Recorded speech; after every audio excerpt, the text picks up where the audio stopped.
কেউ কথা রাখেনি। সুনীল গঙ্গোপাধ্যায়। কেউ কথা রাখেনি।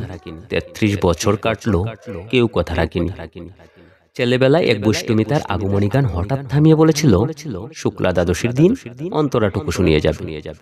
তারপর কত চন্দ্রমুখ অমাবস্যা চলে গেল, কিন্তু সেই বৈষ্ণবী আর এলো না। ২৫ বছর প্রতীক্ষায় যাচ্ছে।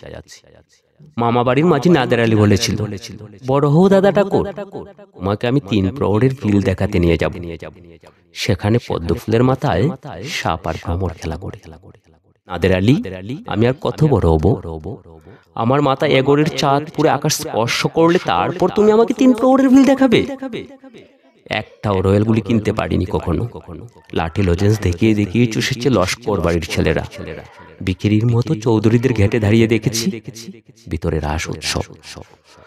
অবিরল রঙের ধারার মধ্যে সুবর্ণ কঙ্কন পরা ফর্সা রমণীরা কত রকম আমোদে হেসেছে, আমার দিকে তারা ফিরেও চায়নি।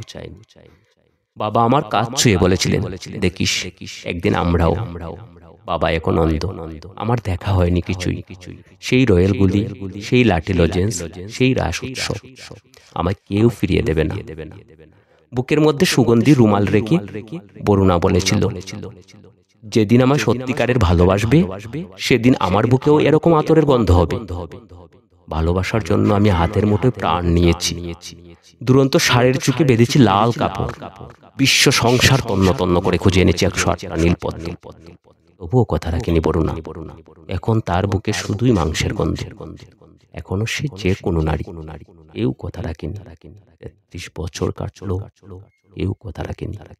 ধন্যবাদ সবাইকে।